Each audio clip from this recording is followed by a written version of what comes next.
Welcome aboard, it's Captain G. This is Conflict of Arms, Vietnam, 1965, Operation Rolling Thunder. This is the U.S. combat turn in the summer, July of 1969.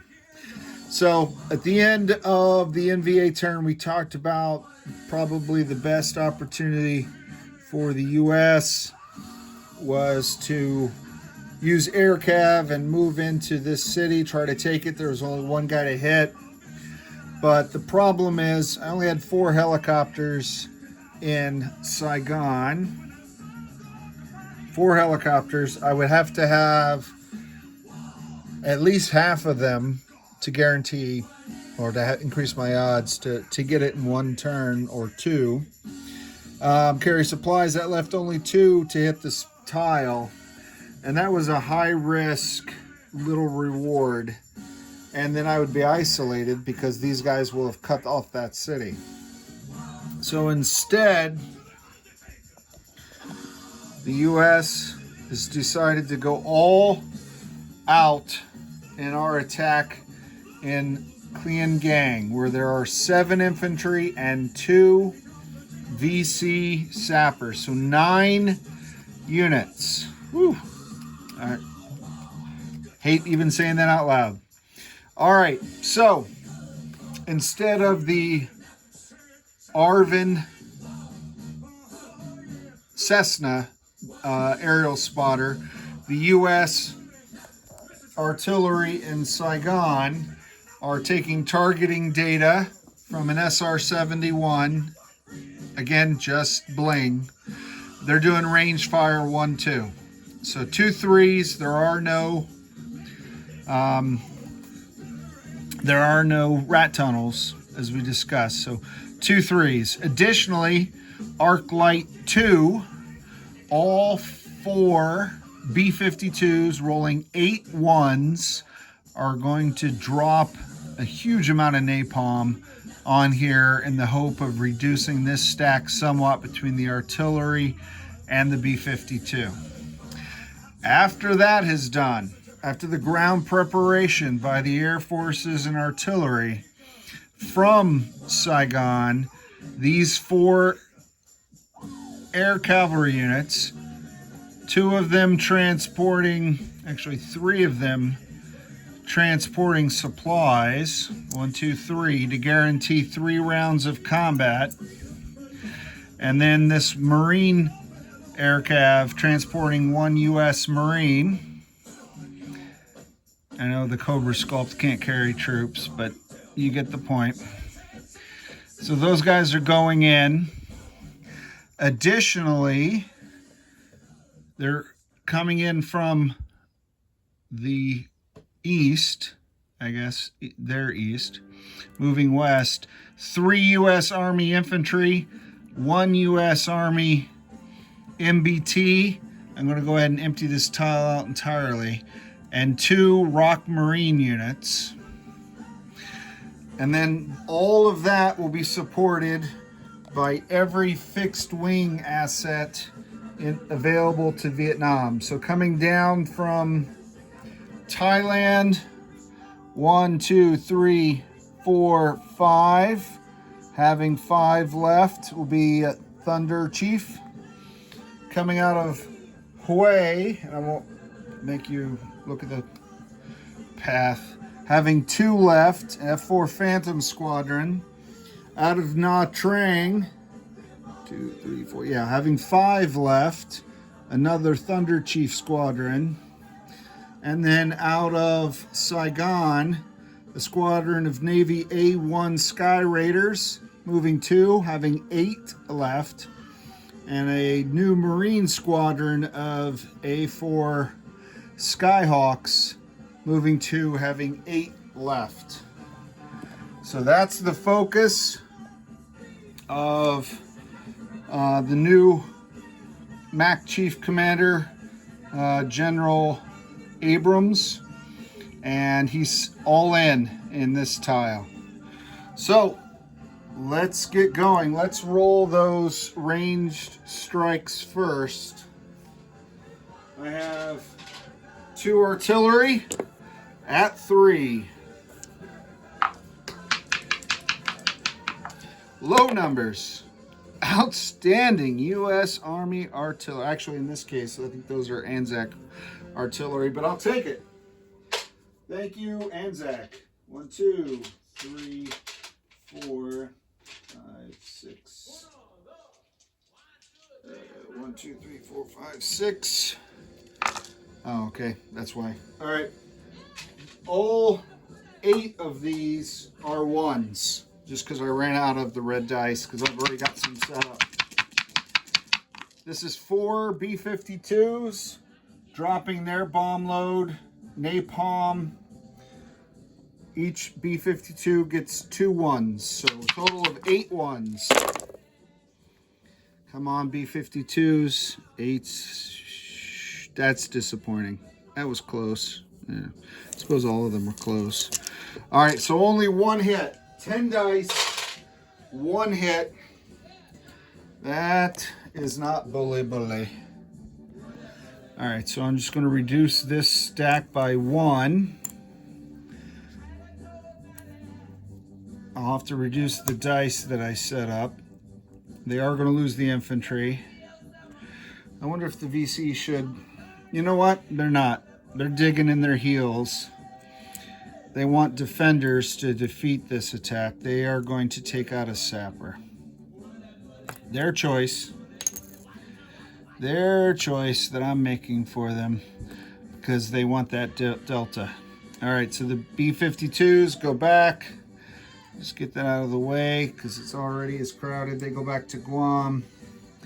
And the SR-71 goes back to a secret location that I can't tell you, otherwise I'd have to delete the video. And now it's time to roll combat. All right, so I've set it up here. I'm going to take off the sapper casualty die. So I've got 3 U.S. Army infantry at 1, 1 U.S. Marine at 3, 2 ROK Marines at 3. The reason that I'm using different colored dice between the U.S. and the ROK Marines is that in the case that the ROKs get a 1, their 1s do not destroy the enemy supply. They would actually capture it and it would slide over here. So I want to keep an eye on them. All right. Then I have 1, 2, 3, 4 4s. That's the helicopter squadrons. 5 fixed-wing aircraft and 1 MBT, tacking at 7, but reduced to a 6 because of the river. Now, the MBT also, well, I guess I didn't need to do the color code, but we'll take one of these 3s, and you know what? I'm going to leave those 3s. I'm going to make the US. That'll be easier. I'm going to turn that 3 and elevate it into a 4 because it gives a +1 for 1 infantry class unit. So I'm going to make that a 4. All right. So for this game, lots of heavy hitters. We need a lot of hits. And this is, all right. We don't need to count casualties. These dice on the side aren't needed because this is not a U.S. defense. This is a U.S. attack. It's either win or lose. Morale goes up or down, and I'll represent that as consumed. Round 1. Okay. Woo, look at that. I see some Army 1s, so that's encouraging. There's no retreat for the U.S. We're past that. We're on morale 8. So that's a hit. I'll remove these that are not. 3s. Look at that. Look at that. That is a 1 for a captured supply. And this one destroys the other guy. So that's good. All right. That's a miss. So now I have 4s. I have 2 1s here, but I'm out of supply at this point. And I don't know if there's a preference, but I think the U.S. would rather capture than destroy. That's a hit. 5 is a miss. 0 is a miss. The MBT is a hit. Here's a 5 down here. That's a hit. 6 and 8 are misses. Here's yet another one. And here's a 3. That's a hit. So all together, oh, I'm very excited. All right, all together, that is 1, 2, 3, 4, 5, 6, 7, 8, 9 hits. Wow. Ooh. If you're not pumped up and you're just not a red-blooded American, that's 9 hits.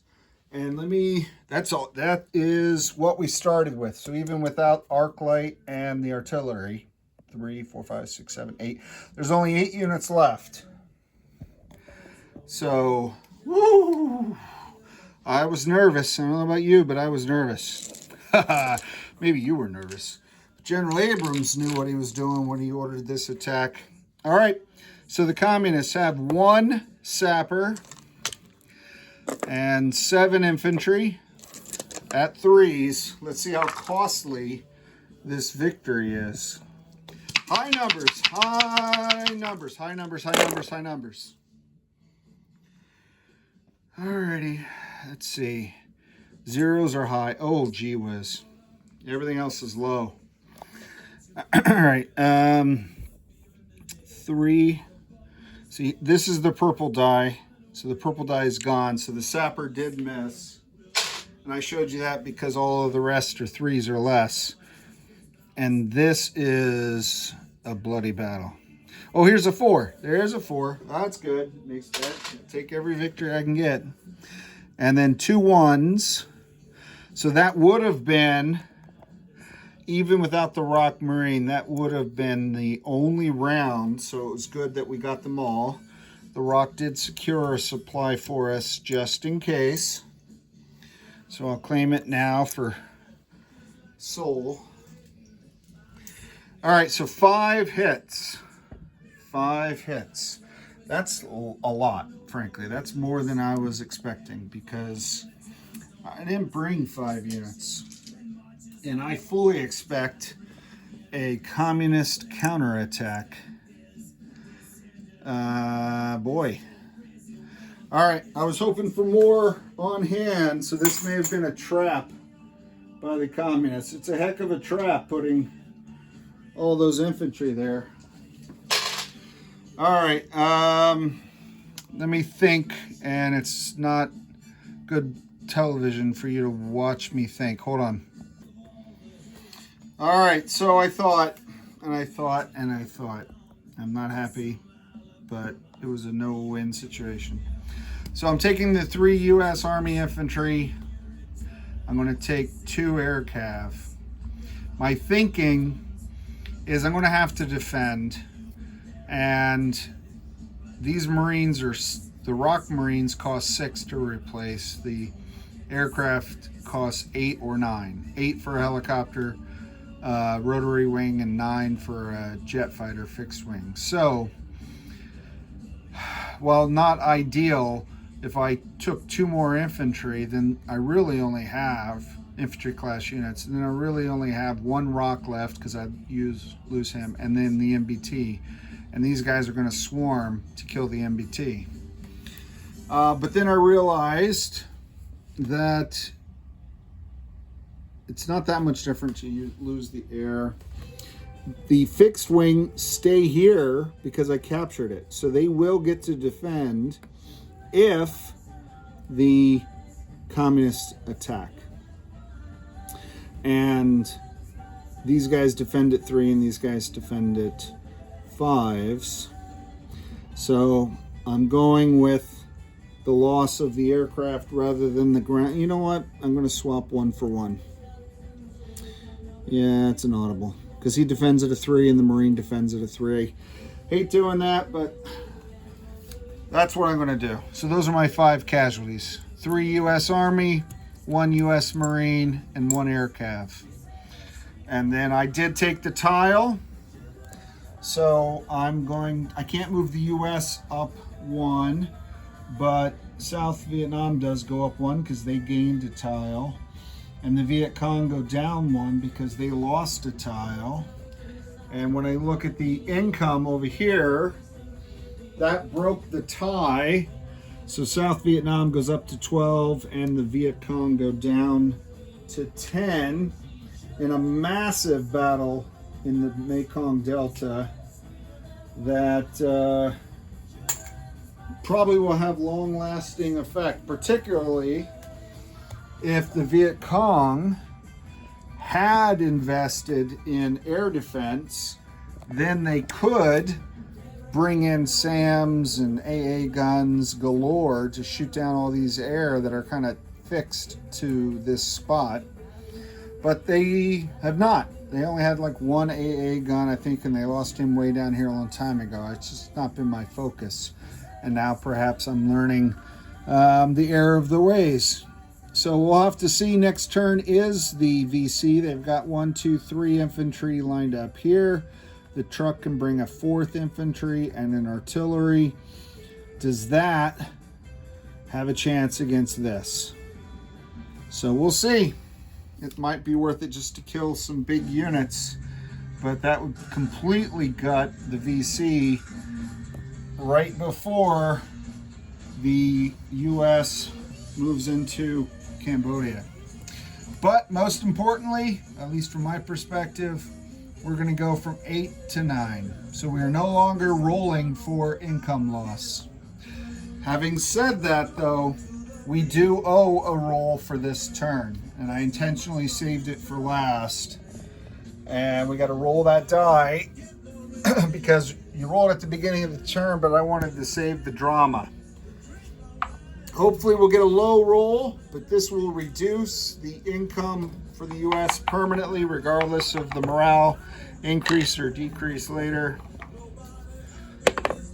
Oh, dang, that's a terrible roll. Terrible roll for those who love freedom. That's a 5, so 16 becomes 11. Wow. Wow. That's, yeah, I'm not replacing a lot of those losses for sure. The U.S. has got to be a little more judicial with our assets. Okay, well, that is the end of a very eventful turn, if not a lot of little attacks. One massive attack, heavy casualties on both sides.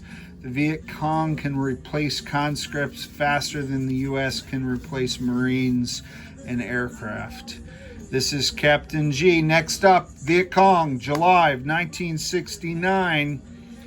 Over and out.